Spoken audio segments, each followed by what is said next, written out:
அப்பா பேரு அப்துல்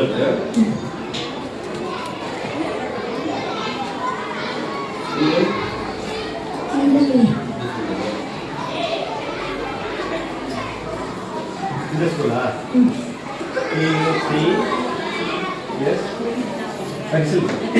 பஞ்சாயத்து யூனியன்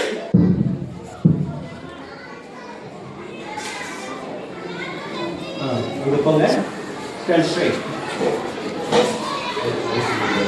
பேச்சு போடுறதா இன்னும் கொஞ்சம் பேச்சு போடுங்க ஓகே ஸ்டார்ட் பொங்கு மலை சாரலிலே குளிர்ந்த தென்றலிலே தங்க மலர் பறித்து தம்மை தாய்க்கு சூட்டி விட்டு சங்க தமிழ் தந்த தங்க தமிழ் மொழியில் தொடங்குகிறேன் எனதுரை அனைவருக்கும் அன்பின் வணக்கம்.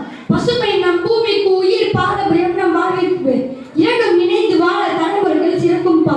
நான் எடுத்துக்கொண்ட தலைப்பு பசுமையும் பாரம்பரியமும். இந்த தலைப்பு என் மனதிற்கு மிகவும் நெருக்கமானது. ஏனென்றால் இது இரண்டும் வாழ்வின் கண்கள் போன்றவை. ஒன்று இயற்கையினருக்கு மற்றொன்று கலாச்சாரத்தின் மேல். பசுமை என்பது வெறும் மரங்களும் செடிகளும் மட்டுமல்ல, அது தூய்மையான காற்று, சுத்தமான நீர், வளமான மற்றும் எண்ணற்ற உயிர்களின் வாழ்விடம். பசுமையான சூழல் மனதிற்கு அமையும், உடலுக்கு ஆரோக்கியம் தருகிறது. நகர்ப்புறங்களில் ஒரு சிறிய பூங்கா குறும் கலப்பறையை புத்துணர்ச்சி தருகிறது. இன்ற உலகில் நாம் சந்திக்கும் புவி வெப்பமாதல், காலை மற்றும் போன்ற சுற்றுச்சூழல் சவாலுக்கு பசுமை வளர்ப்பது ஒரு முக்கிய தீர்வாகும். மரமடிதல், காடுகளை பாதுகாத்தல், நீர்நிலை பேணுதல் ஆகியவை மிக மிக அவசியம். எதிர்கால